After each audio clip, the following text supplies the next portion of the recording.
الحمد لله نحمده ونستعينه ونستغفره ونؤمن به ونتوكل عليه ونعوذ بالله من شرور أنفسنا ومن سيئات أعمالنا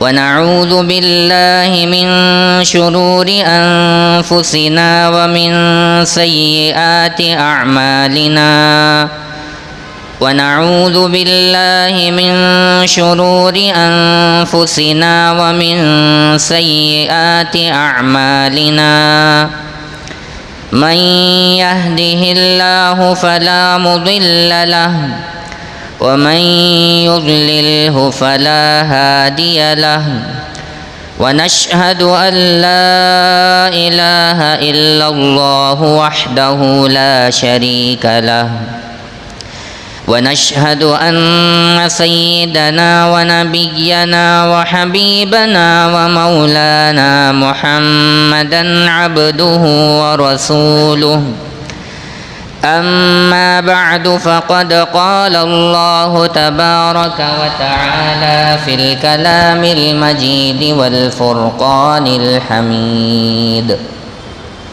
أعوذ بالله من الشيطان الرجيم بسم الله الرحمن الرحيم أم كنتم شهداء إذ حضر يعقوب الموت إذ قال لبنيه ما تعبدون من بعدي قالوا نعبد إلهك وإله آبائك إبراهيم وإسحاق إلها واحدا ونحن له مسلمون وقال تعالى يا أيها الذين آمنوا قوا أنفسكم وأهليكم نارا وقودها الناس والحجارة صدق الله العظيم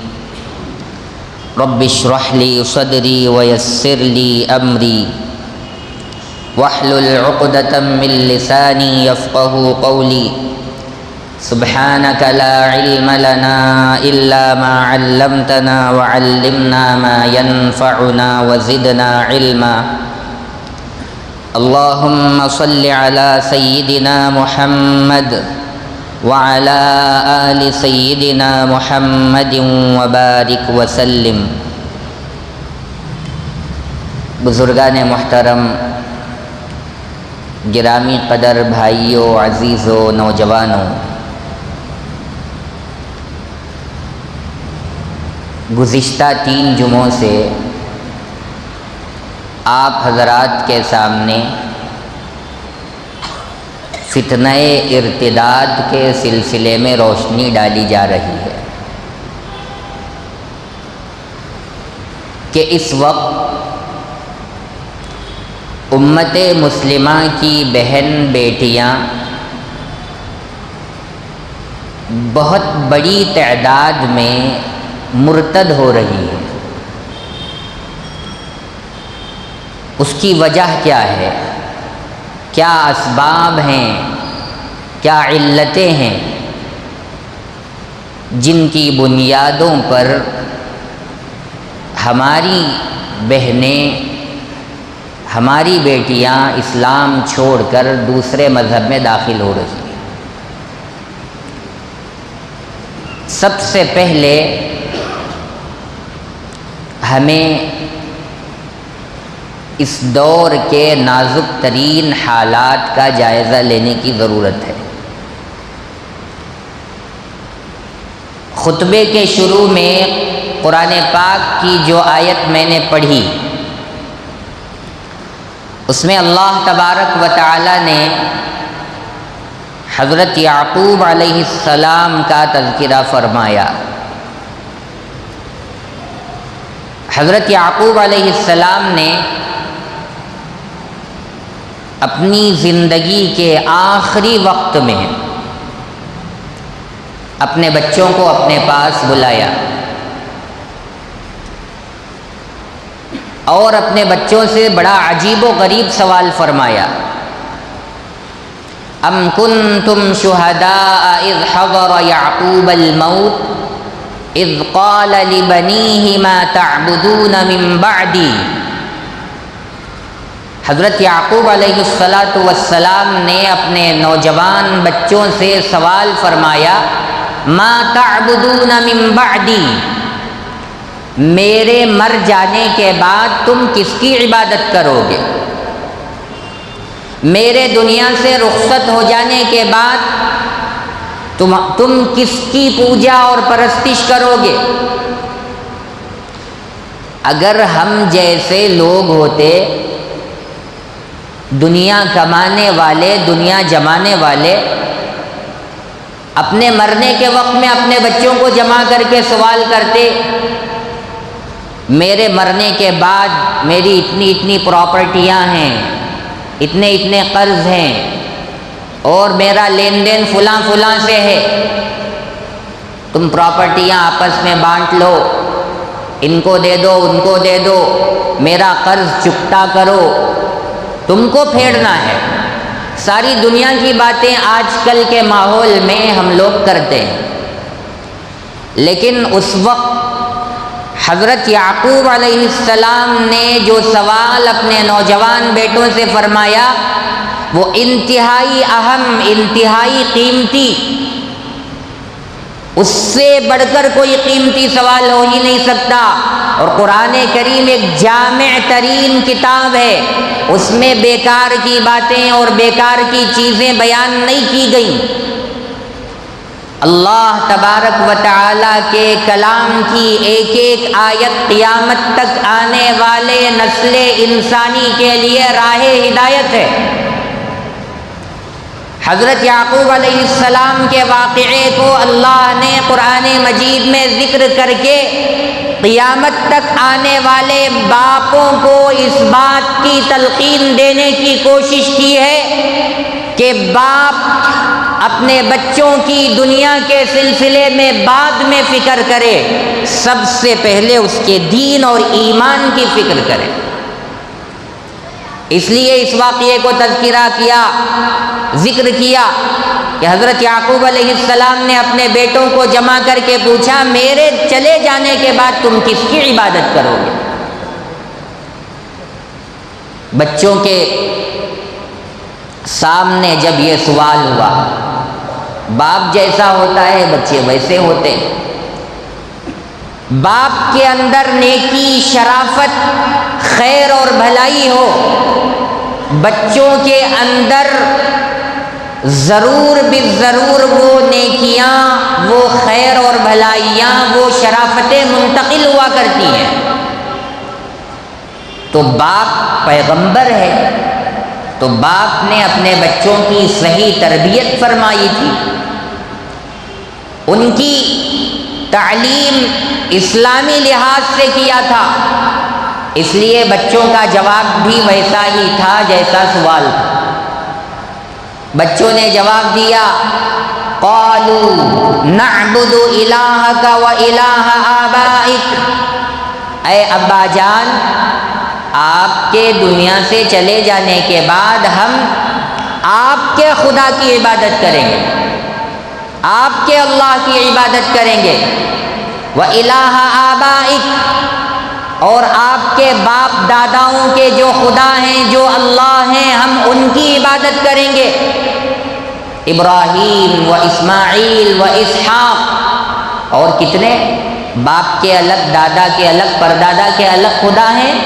نہیں، آپ کے اللہ، آپ کے باپ داداؤں کے اللہ، حضرت ابراہیم علیہ السلام کے اللہ، حضرت اسماعیل علیہ السلام کے اللہ، حضرت اسحاق علیہ السلام کے اللہ، جو ایک اللہ ہے، الہ واحدہ، اس ایک اللہ کی عبادت ہم آپ کے دنیا سے چلے جانے کے بعد بھی برابر کرتے رہیں گے۔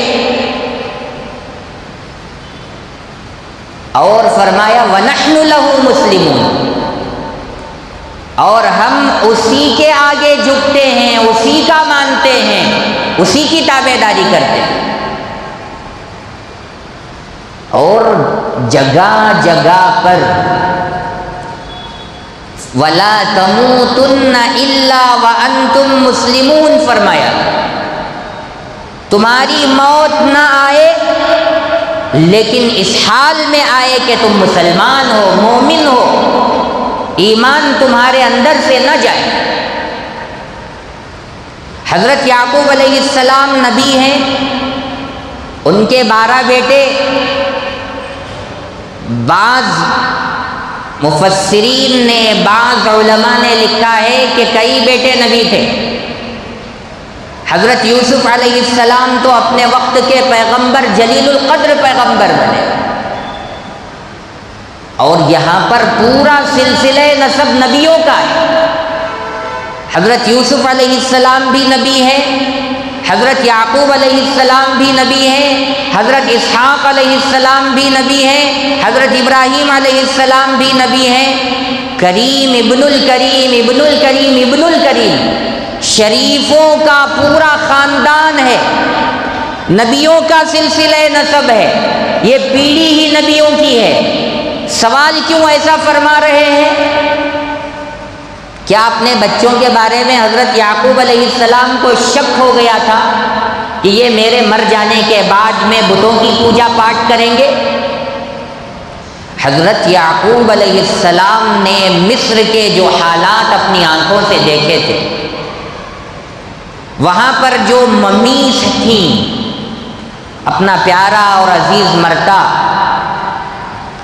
تو اس کے جسم کو کیمیکل ڈال کر ممی بنا کر کے اس میں رکھ دیتے، گاڑتے نہیں تھے، اور اس کیمیکل کی وجہ سے وہ جسم کئی دن تک بدبودار نہیں ہوتا تھا، سڑتا نہیں تھا۔ ہوتے ہوتے ان لوگوں نے ان ممیوں کی، ان بتوں کی، ان چیزوں کی پوجا پاٹ شروع کر دی۔ اب حضرت یعقوب علیہ السلام نے دیکھا کہ مصر میں بتوں کی پوجا پاٹ ہو رہی ہے، انسانوں کے جسم کی پوجا ہو رہی ہے، چاند اور سورج کی پوجا ہو رہی ہے۔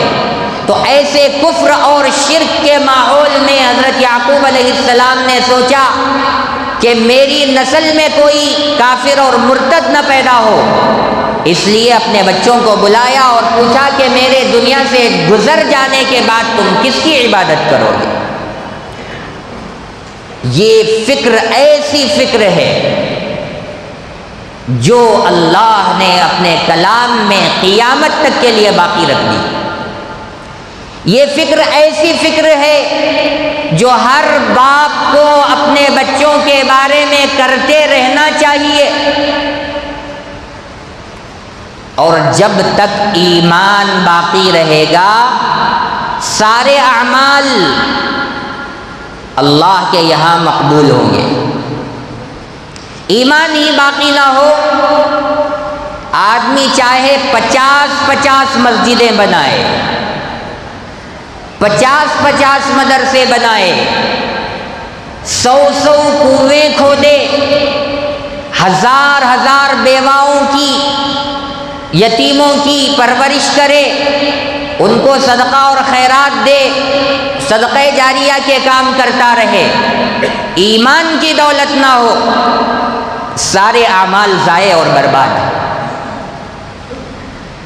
اس وقت حضرت یعقوب علیہ السلام نے اپنے بچوں کو جمع کر کے میرے مرنے کے بعد تم کس کی عبادت کرو گے یہ سوال کیا تھا، اس لیے کہ ان کو کفر اور شرک کا ماحول نظر آیا۔ آج ہم اپنی نگاہوں سے پوری دنیا میں کفر و شرک کا ماحول دیکھ رہے ہیں۔ ہزاروں لاکھوں مندریں، گرجا گھر، چرچ اور کلیسائیں، پتہ نہیں کیا کیا اللہ کو چھوڑ کر دوسرے خداؤں کی عبادت خانے بنائے گئے ہیں۔ ہم اپنی آنکھوں سے دیکھ رہے ہیں، ہمارے مسلمان گنیش جب نکلتا ہے اس میں لیڈران بھی ہوتے ہیں، ذمہ داران بھی ہوتے ہیں، مسلمانوں کی ایک جماعت بھی ہوتی ہے، مسلمانوں کے بچے بھی جاتے ہیں۔ کیا کوئی کھیل ہے، کوئی نظارہ ہے جو دیکھنے کے لائق اور قابل ہے؟ شرک کی نفرت دل سے چلی گئی، کفر کی نحوست دل سے نکل گئی، اب کفر کے کام مسلمان بن کر رہا ہے۔ ہولی کا موقع آ گیا، ہولی کے موقع پر ہمارے بچوں کو ان کے ماں باپ کلر دلا کر کے کھیلنے کے لیے چھوڑتے ہیں، کھیلو، یہ کھیل ہے، حالانکہ اچھی طرح معلوم ہے کہ یہ ہندو مذہب کی عید کا نام ہے اور وہ عید مناتے ہیں۔ دیوالی کا موقع آتا ہے، اپنے بچوں کو دکان میں لے جا کر پٹاخے دلاتے ہیں، پھوڑو پٹاخے، مستی کرو، عیش کرو۔ کیا یہ کھیل ہے؟ ہم ذہنی طور پر ہمارے بچوں کو ہندو بنانے کا کام کر رہے ہیں، ذہنی طور پر ہم اپنے بچوں کے دل کے اندر سے کفر کی نحوست کو، کفر کی نفرت کو مٹانے کا کام کر رہے ہیں۔ ہم کہاں سے اپنے بچوں کو توحید کا سبق پڑھائیں گے، توحید کی دعوت دیں گے؟ اسی لیے آج ہمارے بچوں کے اندر وحدانیت کی پختگی نہیں ہے، مضبوطی نہیں ہے۔ اللہ کون ہے، کس لیے ہم کو پیدا کیا ہے، مرنے کے بعد ہمارے ساتھ کیا ہونا ہے، اس سے کوئی دلچسپی نہ ہمارے ماں باپ کو ہے نہ ہمارے بچوں کو۔ جب ماں باپ ہی اپنی ذمہ داری نہیں سمجھ رہے ہیں تو بچے اپنی ذمہ داری کہاں سے سمجھیں گے؟ جب ماں باپ ہی اپنے بچوں کے ایمان کو، بچوں کا تو چھوڑیے، اپنے ایمان کو بچانے کی کوشش نہیں کر رہے ہیں تو پھر بچوں کا کیا حال ہوگا؟ ستیہ ناش ہو جائے گا۔ حضرت یعقوب علیہ السلام نے جس طرح اپنے بچوں کے سلسلے میں فکر فرمائی تھی، ایسے ہی ہمیں اپنے اور اپنے بچوں کے بارے میں ان کے ایمان کی فکر کرنے کی ضرورت ہے، تبھی جا کر ہمارا ایمان اور ہمارے بچوں کا ایمان سلامت رہے گا۔ میں 3 جمعوں سے ہماری مسلمان بچیوں کے بارے میں جو مرتد ہو رہی ہیں لاکھوں بچیاں، ان کے سلسلے میں گزارشات عرض کر رہا ہوں کہ کیسے کیسے حالات ہیں اور کیا کیا پلاننگ ہے۔ حضرت مولانا خالد سیف اللہ رحمانی صاحب دامت برکاتہم، جو آل انڈیا مسلم پرسنل لا بورڈ کے سیکریٹری ہیں، جنرل سیکریٹری، انہوں نے ایک بہت اچھا مضمون لکھا۔ اس میں انہوں نے 4 اسباب بیان فرمائے کہ اس وقت مسلمان بچیوں کے مرتد ہونے کی 4 وجوہات ہیں۔ ایک وجہ شادیوں کی فضول خرچیاں، بے جا رسم و رواج، خرافات۔ دوسری وجہ کہ بچوں کی پڑھائی سے غیر دلچسپی، عدم دلچسپی، بچیوں کا پڑھائی میں لڑکوں سے آگے بڑھ جانا۔ تیسری وجہ لکھی مخلوط تعلیم، کو ایجوکیشن، لڑکے اور لڑکیاں مل جل کر پڑھنا۔ چوتھی وجہ لکھی کہ مخلوط ملازمت کرنا، یعنی کو ملازمت، مل جل کر کے لڑکے اور لڑکیاں جاب کر رہی ہیں۔ میں نے گزشتہ 3 جمعوں میں شادی کی فضول خرچیوں کے سلسلے میں، ہماری تباہ و برباد شادیوں کے سلسلے میں بھی عرض کیا ہے، اور اسی طرح لڑکوں کا لڑکیوں سے تعلیم میں پیچھے ہو جانے کے سبب کو بھی بیان کیا ہے۔ اور اسی طرح کو ایجوکیشن کو بھی بیان کیا ہے۔ ایک اور وجہ جو ہے وہ یہ ہے کہ لڑکوں اور لڑکیوں کا مل کر ایک ساتھ جاب کرنا، یہ بھی اتنا خطرناک اور گھناؤنی کام ہے جس کی بنیاد پر ہماری بچیاں مرتد ہو رہی ہیں۔ گزشتہ جمعہ میں نے عرض کیا تھا کہ ہمارے مسلمان لڑکوں نے پڑھائی کرنا چھوڑ دیا، بچیوں کو پڑھانا شروع کیا ہم لوگوں نے، بچیوں کو ڈگریاں دلائی جا رہی ہیں، اور جو ماں باپ اپنے بچوں کو بڑی بڑی ڈگریاں دلا رہے ہیں۔ کیا ضرورت ہے بچیوں کو بڑی ڈگریاں دلانے کی؟ MBBS بنا لیا، ڈاکٹر بنایا، نرس بنایا، یہ بات تو سمجھ میں آتی ہے کہ ہماری کمیونٹی کو ڈاکٹروں کی ضرورت ہے، نرس کی ضرورت ہے۔ ہماری مسلمان مائیں اور بہنیں جب ہاسپٹل کو جائیں گی اور اپنا علاج کروائیں گی تو اپنے خفیہ بیماریوں کو وہ عورتوں کے سامنے ہی بیان کریں گی اور وہی ان کا علاج کریں گی، یہ بات تو سمجھ میں آتی ہے۔ اس کے علاوہ انجینئر بنانا، MSc BSc B.Ed اور LLB اور دوسری ڈگریاں دلانا، یہ بات سمجھ میں نہیں آتی، اس کی کیا ضرورت ہے؟ جب غور سے تلاش کر کے دیکھا جائے اس کا سبب کیا ہے، اس کی علت کیا ہے، تو یہ سمجھ میں آتا ہے کہ جو ماں باپ اپنی بچیوں کو بڑی ڈگریاں دلا رہے ہیں ان کا مقصد ہی کچھ اور ہے۔ میری بچی پڑھ لکھ کر کے ایک ڈگری ہولڈر بن جائے، اسے اچھی جگہ رشتہ کرنا ہے، اور اچھی جگہ رشتہ ہو جانے کے بعد نکاح ہو جائے، اگر اس کا شوہر اسے طلاق دے دے، خلا دے دے، میری بچی کسی کی محتاج اور ضرورت مند نہ بنے، وہ خود جا کر کے جاب کرے، نوکری کرے، ملازمت کرے، اپنی پیروں پر کھڑے ہو جائے۔ یہ سوچ جن ماں باپ کے ذہنوں میں گھوم رہی ہو ان کا حال بھی ویسا ہی ہوگا۔ شادی اچھے گھروں میں تو ہوگی، لیکن 6 مہینے، 1 سال، 2 سال کے بعد میں طلاق ہو جائے گی، خلا ہو جائے گی۔ کیوں؟ سوچ ہی یہی رکھ کر پڑھایا ہے۔ جو بڑی بڑی ڈگریاں حاصل کرے گی، کیا وہ اپنے شوہر کے سامنے جھک جائے گی؟ اس کا کہا مان لے گی؟ اس کی اطاعت کرے گی؟ جواب پر جواب دے گی۔ میں بھی کیا بھی کم نہیں ہوں، میں بھی 2 ڈگریاں لے کو ہوں پڑھ کو، تو کیا منجے بولتا سو؟ اس سے ٹکراؤ پیدا ہوگا، انڈرسٹینڈنگ پیدا نہیں ہوگی، پھر ظاہر سی بات ہے نوبت طلاق اور خلے تک پہنچے گی۔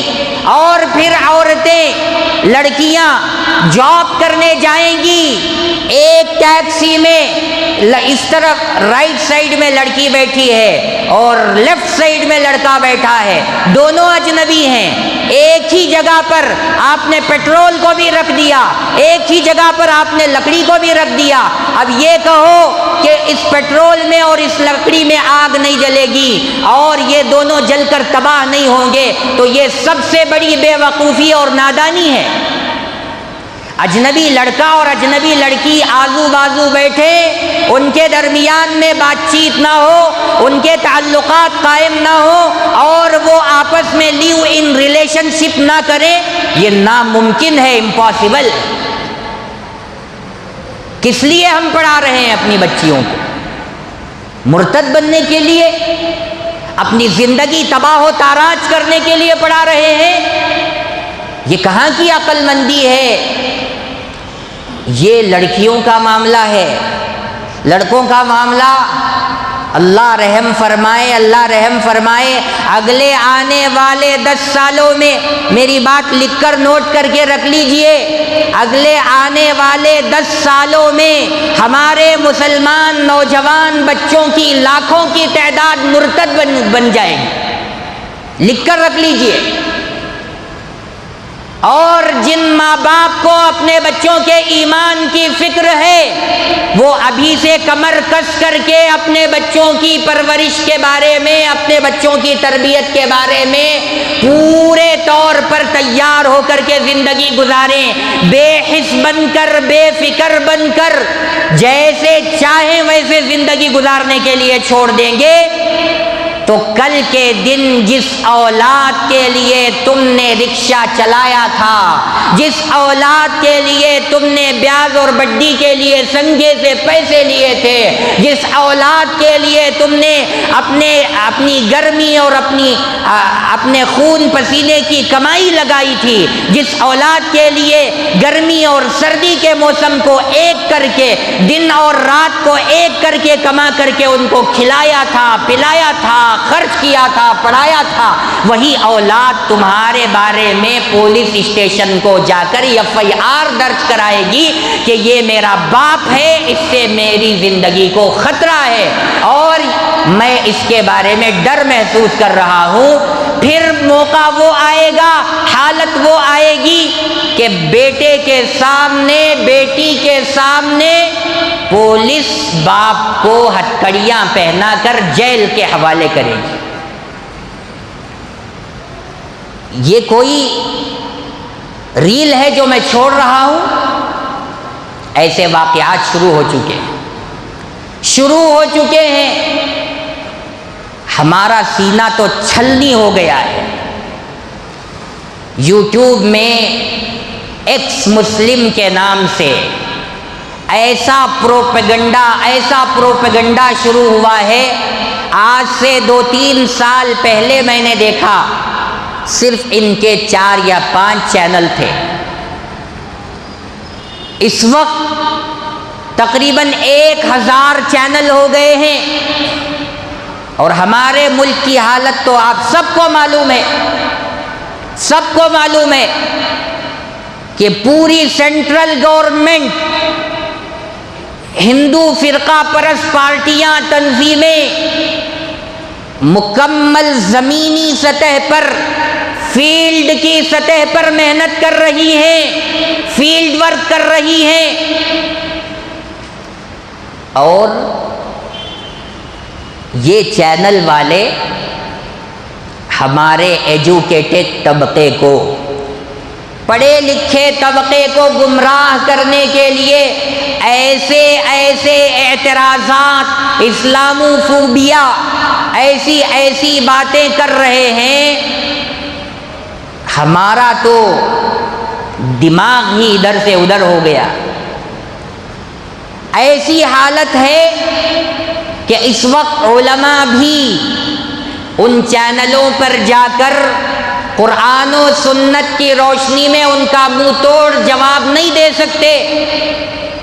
اتنے خطرناک اعتراضات وہ سوشل میڈیا میں، یوٹیوب میں، فیس بک میں، انسٹاگرام میں، واٹس ایپ میں اور دوسرے سوشل میڈیا ایپس میں ڈال رہے ہیں۔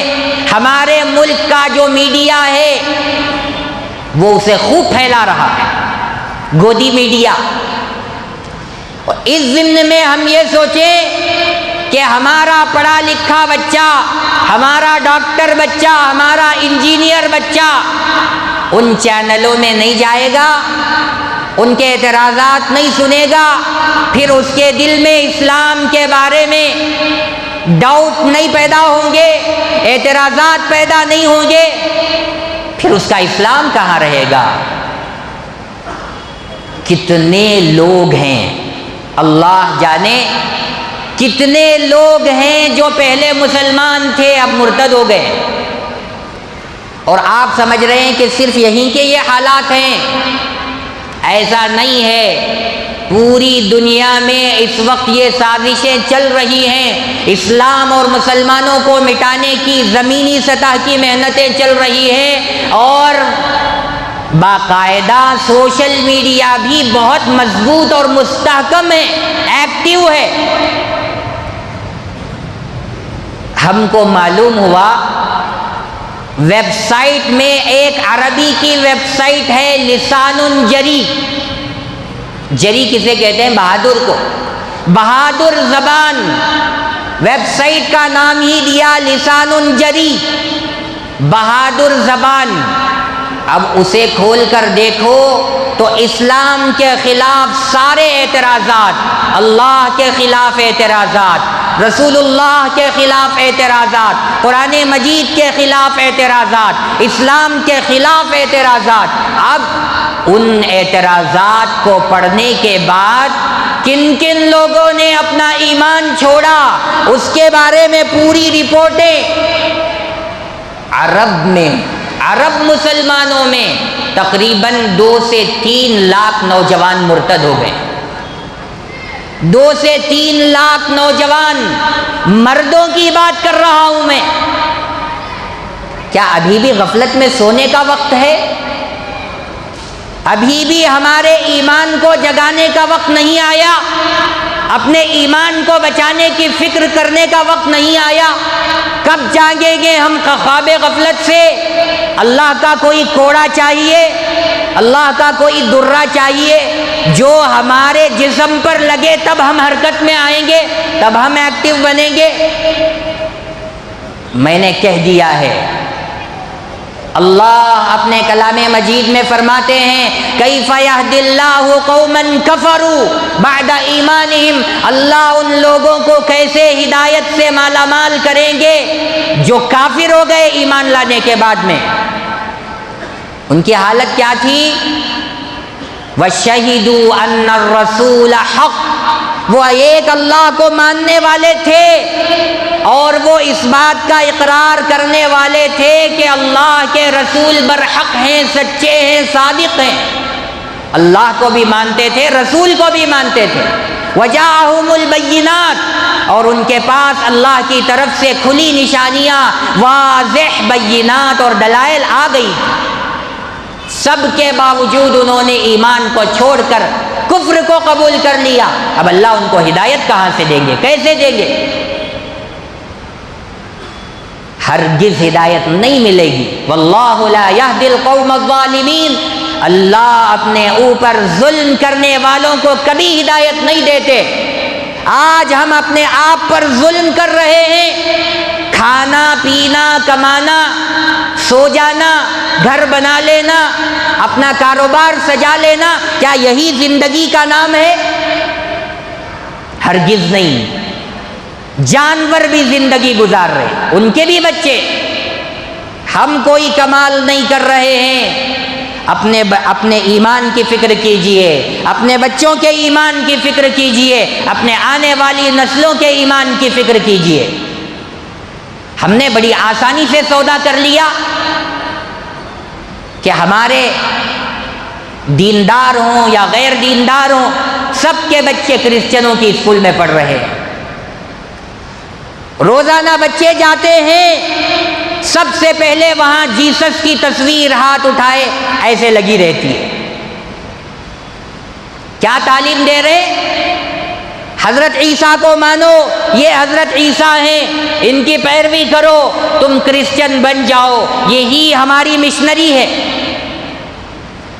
اور عیسائیت نے جتنا زیادہ دنیا میں بے حیائی کو پھیلانے کا کام کیا ہے، کسی دوسرے مذہب نے نہیں کیا ہے۔ عیسائی اور یہودی، ان دونوں نے ہی پورا مغربی کلچر کو کھڑا کیا ہے۔ بے حیائی، فحاشی، ننگاپن، عریانیت، زناکاری، بدکاری، شراب نوشی، جوا بازی، ساری بربادیاں انہی کی طرف سے پیدا ہوئی۔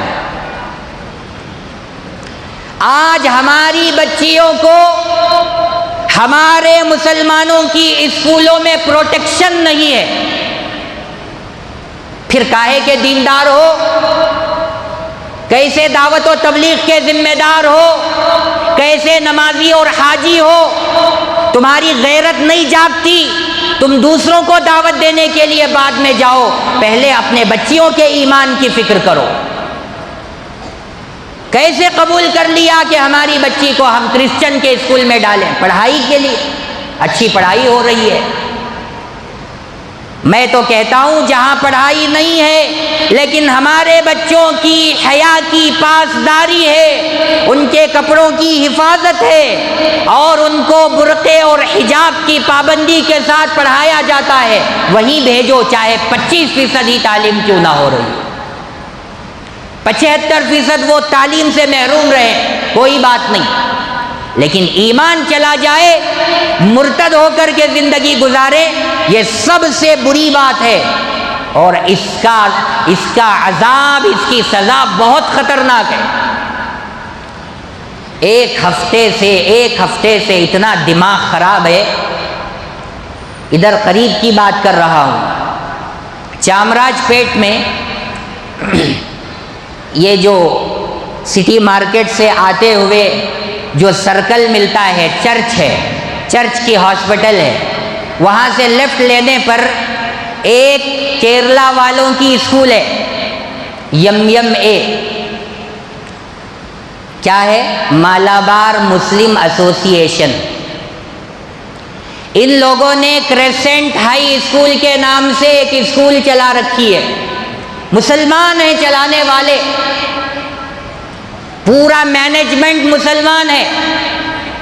ان لوگوں نے 7th تک کے بچوں کو جو ڈریس کوڈ بنایا ہے، جو لباس بنایا ہے، وہ تہذیبی لباس ہے، اس میں بے حیائی اور بے پردگی نہیں ہوتی، لیکن عید کے آگے جہاں پردے کی اور مضبوطی آنی چاہیے، جہاں حجاب اور برقع اور زیادہ پیدا ہونا چاہیے، عید کی کلاس سے اوپر تک کی کلاسوں کے بچیوں کے لیے انہوں نے پینٹ اور شرٹ رکھا ہے، اور ایسا پینٹ، ایسی پینٹ اور ایسی ٹی شرٹ جس سے بچیوں کے تمام اعضاء ابھر کر اچھی طرح نظر آئیں،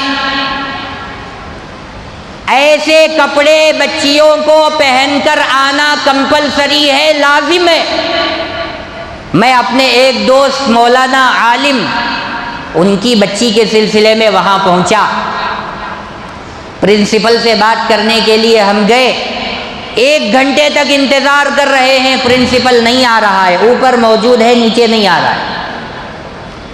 1-1.5 گھنٹے کے بعد وہ آیا، میں نے اس سے سوال کیا کہ یہ تمہاری اسکول ہے، ایز اے مسلم اسکول تم نے کیسا کلچر اور کیسی تہذیب کو فروغ دیا ہے، کیسا قانون پاس کیا ہے اپنے مینجمنٹ کے درمیان میں کہ 7ویں تک کے بچے تہذیب والا لباس پہنے، 7ویں کے اوپر کے بچے جہاں پردے کی ضرورت ہے، جہاں پر اپنے چہرے کو چھپانے کی ضرورت ہے، وہاں پر بچیوں کو بے حیا بنانے کا لباس تم نے پہنانے کا قانون پاس کیا ہے۔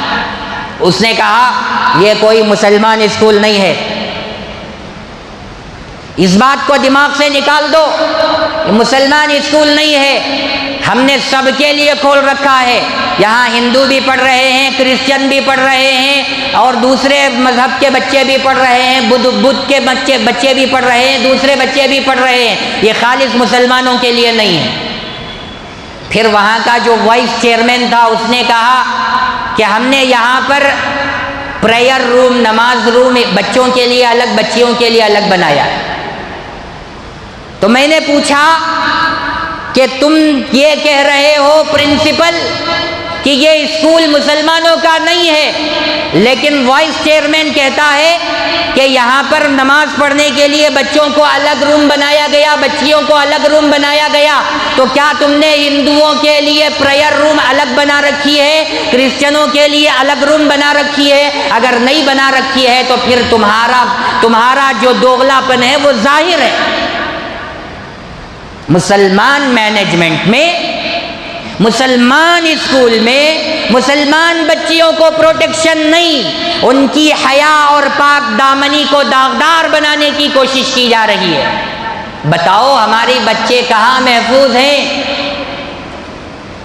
یہاں کی جو چرچ اسکول ہے یہاں ہماری بچیاں کیسے جاتی ہیں؟ کیا آنکھوں میں پردے پڑے ہوئے ہیں سب کے؟ دل پر ہاتھ رکھ کر کہو یہ پورا جتنا مجمع بیٹھا ہے کتنے بچے ان ماں باپ کے اس اسکول میں پڑھ رہے ہیں؟ اس اسکول میں جو وہاں پر ہے سینٹ جانز اور یہ چرچ کی اسکول، وہاں ہمارے بچے بے حیائی کا لباس اسکرٹ پہن کر جاتے ہیں، وہاں پر بے حیا، بے شرم، بے غیرت لڑکوں کی بد نگاہی روزانہ ہمارے بچیوں کی رانوں پر پڑتی ہے، شرم نہیں آتی؟ تمہیں یہ بات گوارا ہے کہ تمہاری آنکھوں کے سامنے تمہاری جوان بیٹی کی ران پر کوئی بدنگاہی کرے اور تم اس کو تیار کر کے بھیج رہے ہو؟ کیسے تمہاری غیرت نے، تمہارے ضمیر نے اس بات کو قبول کر لیا؟ اب یہ بچیاں ایسے اپنے جسم کو ظاہر کر کے جائیں گی اور لڑکوں اور لڑکیوں کا اختلاط ہوگا، آپس میں بات چیت ہوگی، ان کے تعلقات قائم ہوں گے، تو پھر وہ مرتد نہیں ہوں گے تو کیا ہوں گے؟ ہم مسلمان ہیں، ہمارا کردار بتا رہا ہے، ہمارا روزانہ کا کیریکٹر اور ڈسپلن بتا رہا ہے، ہمارا کلچر بتا رہا ہے کہ ہم مسلمان ہیں یا کبھی کے مرتد اور کافر ہو چکے ہیں۔ پھر کہتے ہیں مولوی کو معلوم نہیں، حالات بدل گئے، زمانہ بدل گیا۔ یہ نہ کہو کہ حالات بدل گئے، زمانہ بدل گیا، ہم بدل گئے، ہم منافق ہو گئے۔ نام مسلمانوں کا ہے، چہرہ مسلمانوں کا ہے، کپڑے مسلمانوں کے ہیں، کام ہندوؤں کے اور کرسچنوں کے۔ میں نے گزشتہ جمعہ عرض کیا تھا، حضرت بایزید بستامی رحمۃ اللہ علیہ سے کسی باپ نے پوچھا تھا کہ میں اپنی بچی کو کسی حافظ قرآن کے پاس پڑھانا چاہتا ہوں، قرآن کی تعلیم دینا چاہتا ہوں، کر سکتا ہوں؟ حضرت بایزید بستامی نے کیا فرمایا تھا؟ پڑھانے والا حسن بصری ہو، پڑھنے والی رابعہ بصریہ ہو، پڑھانے والی جگہ بیت اللہ ہو، پڑھانے والی کتاب کتاب اللہ ہو، تب بھی یہ سمجھو کہ تم نے اپنی بچی کو شیطان کے حوالے کر دیا۔ آج پوری ہمت کے ساتھ، پوری جرات کے ساتھ، پوری بے باکی کے ساتھ میں کہہ رہا ہوں، ہم نے اپنے بچوں کو کہاں ڈھکیلا ہے؟ کتنے بے غیرت مولوی ہیں، کتنے بے غیرت مفتی ہیں جو اسلامک اسکالر بن کر کے روزانہ اسکولوں میں جا کر کے بے حیا بن کر کے نوجوان بچیوں کو پڑھا رہے ہیں۔ ان کا ایمان کہاں چلا گیا؟ ان کی غیرت کہاں چلی گئی؟ وہ قیامت میں اللہ کو کہاں جواب دیں گے؟ کیا جواب دیں گے؟ اسکولوں میں جا کر کے سب کے چہروں کو دیکھ کر پڑھا رہے ہیں۔ پھر دیکھو کسی مسجد کا امام ہے، کسی مدرسے کا بڑا ہے اور اسلامک اسکالر ہے، یوٹیوب میں اس کے ویڈیوز آ رہے ہیں، یہ کوئی عالم اور مفتی ہے؟ اس نے اپنے دین کا سودا کیا ہے۔ میں تو لعنت بھیجتا ہوں ایسے مولویوں پر بھی جو اپنے پیٹ کو پالنے کے لیے، اپنی جیب کو سجانے کے لیے ہماری بچیوں کو جا کر پڑھا رہے ہیں۔ اگر اتنا ہی پڑھانے کا شوق ہے، لابی چلاؤ، خاص جگہ کی کوئی ضرورت نہیں ہے، کرائے کی جگہ خرید کر کے کو ایجوکیشن کو ہٹاؤ، لڑکیوں کے لیے الگ تعلیم، لڑکوں کے لیے الگ تعلیم، لڑکوں کو پڑھاؤ پورے شوق سے اسلامی تعلیمات اور لڑکیوں کو پڑھاؤ عورتوں کو معلمات بنا کر، تب مانیں گے کہ تمہارے اندر اسلامی جذبہ ہے، اسلامی شوق ہے، اسلامی تعلیمات کو پھیلانے کا ذوق۔ اور اس وقت قرآن خوانیوں کے نام پر، ٹیوشنوں کے نام پر، اسکولوں میں دینی تعلیم کے نام پر ہمارے مولویوں نے، ہمارے بے غیرت اور ضمیر فروش اسلامک اسکالروں نے جو امت کا شیرازہ بکھیرا ہے، اس سے بڑھ کر گمراہی کوئی اور نہیں ہو سکتی۔ قرآن پڑھنے سے تم لوگ محروم ہو، مرتے دم تک قرآن پڑھنا نہیں آیا، اس پر کوئی افسوس نہیں۔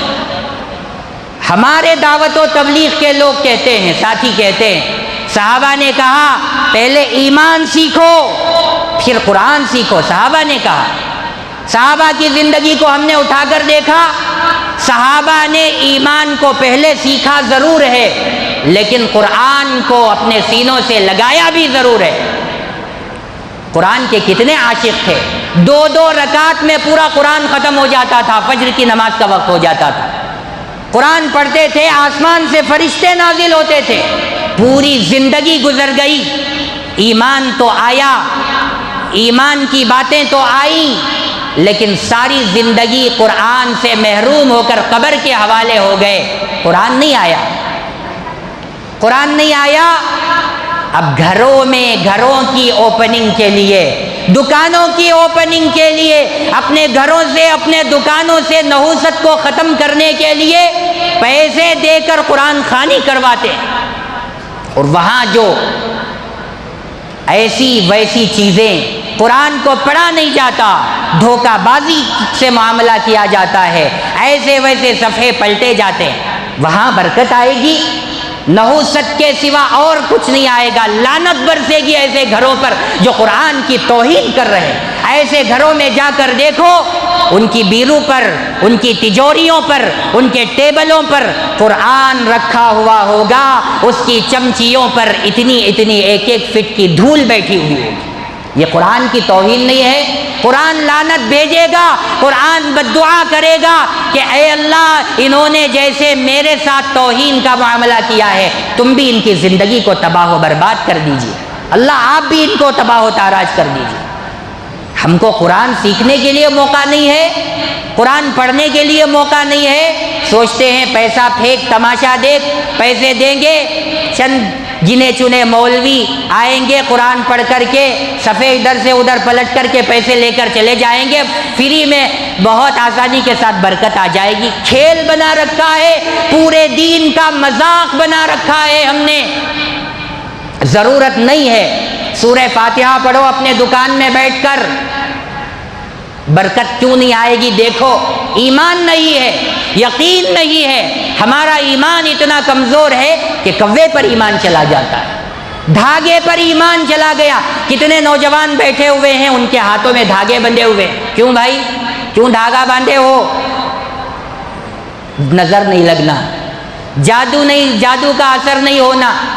دھاگے کے اندر اتنا پاور کب سے آ گیا کہ وہ جادو کو روکنے والا بن گیا، نظر کو روکنے والا بن گیا؟ ہمارا ایمان نہیں چلا گیا دھاگے پر؟ سفر کا مہینہ آ گیا، 13 تیزی، آخری چہارشنبہ، سفر کے مہینے میں نحوست، کیا کیا نہیں کہتے ہم لوگ۔ ہمارا ایمان کہاں ہے؟ ٹٹول کر دیکھو، ترازوؤں میں ساری چیزوں کو تولتے ہو، اپنے ایمان کو کیوں نہیں تولتے؟ اب آخری چہارشنبہ آئے گا، سارے لوگ فیملی ٹور بنا کر کے نکلیں گے گھومنے کے لیے۔ یہ ایمان ہے؟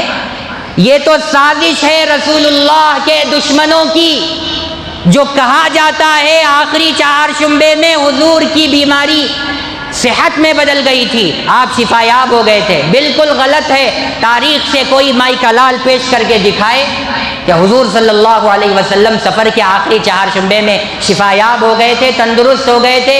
نہیں، بلکہ آپ کی بیماری اور زیادہ بڑھ گئی تھی، اور مسلمان یہ سمجھ کر خوشی منا رہا ہے، جا کر کے رنگ رلیاں کر رہا ہے، اور جا کر کے ٹورسٹ میں ٹور منا رہا ہے، اور وہاں پر بے حیائی کا اور بے فحاشی کا اور ریانیت کا، ننگے پن کا، اپنی جوان بچیوں کو بے پردہ بنانے کا جو کام کر رہا ہے، وہ اسلام کو داغدار بنا کر رہا ہے۔ سفر کے مہینے کو منحوس سمجھ کر، ایک بھی نکاح نہیں ہوا، میں انتظار کر رہا ہوں، ایک بھی نکاح یہاں نہیں ہوا۔ کیوں نہیں ہوا؟ بچیاں مر گئی، بچے مر گئے، آپس میں رشتہ داری نہیں ہوئی، نکاح فکس نہیں ہوا، رشتہ طے نہیں ہوا۔ کتنا بھی چیخ لو، کتنا بھی بیان کرو، بیل کے سامنے خطبہ پڑھے تو کیا ہوتا ہے؟ سمجھ میں آتا ہے؟ نہیں آتا۔ ایسا حال ہمارا ہو گیا ہے۔ سینے پر ہاتھ رکھ کر اپنے ایمان کو ٹٹول کر، اپنے ایمان کو صحیح ترازو میں تول کر دیکھو، کہاں خرابیاں ہیں، کہاں بنیادیں کمزور ہیں، تب پتہ چلے گا کہ ہم نے اللہ کے ساتھ کیسا دوغلا پن کیا ہے۔ 2 رنگی چال ہم نے چلی ہے۔ 2 رنگی چھوڑ دے، ایک رنگ ہو جا، سراسر موم ہو جا یا سنگ ہو جا۔ دو رنگی ہم چھوڑ دیں، ایک رنگی بن جائیں۔ لاکھوں ہندو لڑکیاں آج بھی اسلام کے دامن میں آغوش میں آنے کے لیے تیار ہیں، شرط یہ ہے کہ مسلمان اپنے آپ کو مسلمان بنا لیں۔ حضرت مولانا خلیل الرحمن سجاد نعمانی صاحب دامت برکاتہم فرماتے ہیں کہ ان کی کئی ہندو لڑکیوں سے بات چیت ہوئی۔ ان لڑکیوں نے کہا کہ آپ کا مذہب تو نمبر 1 ہے، لیکن مسلمان ہندوؤں کا کام کر رہے ہیں، اس لیے ہم اسلام میں داخل نہیں ہو رہے۔ مسلمان اپنی شادیوں کو آسان اور اسلام کے مطابق بنا لیں، آج ہی ہم اسلام میں داخل ہونے کے لیے تیار ہیں۔ مسلمانوں نے رسموں کو رواج دے کر، بڑھاوا دے کر اپنی شادیوں میں ان چیزوں کو کمپلسری بنا کر کے ہم کو اسلام میں داخل ہونے سے روک رکھا ہے۔ تو یہ ساری کمزوریاں، یہ ساری خرابیاں ہماری جانب سے پیدا ہوئی ہیں، لہذا ضرورت ہے اس بات کی کہ ہم ان خرابیوں کو دور کریں، اپنے ایمان کو پختہ اور مضبوط بنانے کی کوشش کریں، اور اس ضمن میں ہمارے لیے جتنی چیزیں کرنے کی ہوں ان کو کرنے والے بنیں۔ ضرورت اس بات کی ہے ہفتے میں ایک بار ہمارے نوجوانوں کو جوڑا جائے اور ان کے ایمان کو مضبوط کرنے کی، ان کو خالص اسلامک بنانے کے لیے ایک پروگرام ہماری مسجدوں میں کیا جائے۔ ہماری بچیوں کے ایمان کی حفاظت کے لیے باقاعدہ ایک جگہ، الگ الگ مسجدوں میں الگ الگ جگہیں لے کر کے ان کے لیے عمارتیں بنا کر کے بالغان کی شعبہ نسوان کو قائم کیا جائے، بچیوں کی تعلیم کا مضبوط اور پختہ انتظام کیا جائے، اور اس طریقے پر ہمارے نوجوان بچوں کو بھی ہفتے میں ایک بار جوڑ کر کے ان کی اصلاح کی کوشش کی جائے گی۔ ہماری نوجوان بچیوں کی تعلیم کا بھی مضبوط اور پختہ نظام ہر مسجد کے زیر انتظام ہوگا، اور اسی طرح نکاح ہونے سے پہلے نکاح کی کونسلنگ ہوگی، لڑکے سے بھی کونسلنگ ہوگی، لڑکی سے بھی کونسلنگ ہوگی، لڑکے کے ماں باپ سے بھی کونسلنگ ہوگی، لڑکی کے ماں باپ سے بھی کونسلنگ ہوگی۔ یہ رشتے ناطے ٹوٹنے سے بچیں گے، طلاق اور خلا کے واقعات ہمارے پولیس اسٹیشنوں میں اور ہمارے عدالتوں کے دروازے کھٹکھٹانے میں جانے سے بچیں گے، ہماری پوری کمیونٹی امن و سلامتی کے ساتھ، اپنے ایمان اور اسلام کے ساتھ، اس کی مضبوطی کے ساتھ زندگی گزارنے والے بنیں۔ تو اس وقت سب سے زیادہ ہمیں اپنے بچوں کی تعلیم سے زیادہ دینی تعلیم اور دینی تربیت کی ضرورت ہے۔ اس کے بارے میں فکر مند ہو، ہوش کے ناخن لیں اور خواب غفلت میں سونا چھوڑیں، اور جاگ کر کے اپنے بچوں کی تعلیم کے سلسلے میں، قرآن اور حدیث کی تعلیم کے سلسلے میں دنیا کی تعلیم سے زیادہ فکر کریں، ورنہ تو وقت ہی بتائے گا کہ غدار کون ہے۔ ماں باپ غدار بنا کر کے اللہ کے یہاں کٹہرے میں کھڑا کیے جائیں گے۔ اس لیے میرے بھائیوں، یہی کوششیں ہم سب کو مل کر کرنا ہے، ہر ادارے کو کرنا ہے، ہر تنظیم کو کرنا ہے، ہر ذمہ دار کو کرنا ہے، ہر ماں باپ کو کرنا ہے۔ کلکم راع وکلکم مسئول عن رعیتہ، ہر ایک تم میں سے ہر ایک ذمہ دار ہے، اور ہر ایک سے اس کی ذمہ داری کے بارے میں قیامت میں اللہ کے دربار میں سوال کیا جائے گا، اور ہر ایک کو جواب دینا پڑے گا۔ ہمارے دعوت و تبلیغ کے جو ساتھی ہیں، انہوں نے بھی کوششیں اپنے سال بھر میں کرنے کی ایک مہم چلا رکھی ہے۔ اسٹوڈنٹ کو بھی جوڑنے کے لیے انہوں نے 16 تاریخ طے کیا ہے۔ 16 سپٹمبر میں، آنے والے 16 سپٹمبر کو پورے لائر پلے کے آس پاس کے تمام نوجوان بچوں کو جوڑ کر ان کو دیندار بنانے کی، ان کو نمازی بنانے کی، ان کے ایمان کو پختہ کرنے کی کوشش کی گئی ہے۔ آپ حضرات سے گزارش ہے کہ اپنے بچوں کے بارے میں فکر کریں، ان کے دین کو بنانے کی، ان کے ایمان کو مضبوط اور پختہ کرنے کی کوشش کریں۔ اللہ ہم سب کو کہنے اور سننے سے زیادہ عمل کرنے کی توفیق عطا فرمائے۔ اللہ تبارک و تعالی ہمیں غفلت، سستی، لاپرواہی اور کاہلی کی زندگی چھوڑ کر ہوش کے ناخن لیتے ہوئے پوری چستی کے ساتھ، پوری عقل مندی کے ساتھ، ہوش مندی کے ساتھ اپنے بچوں کے فیوچر کی، اپنے بچوں کے ایمان کی فکر کرنے کی ہم سب کو توفیق عطا فرمائے۔ آمین وآخر دعوانا ان الحمد للہ رب العالمین۔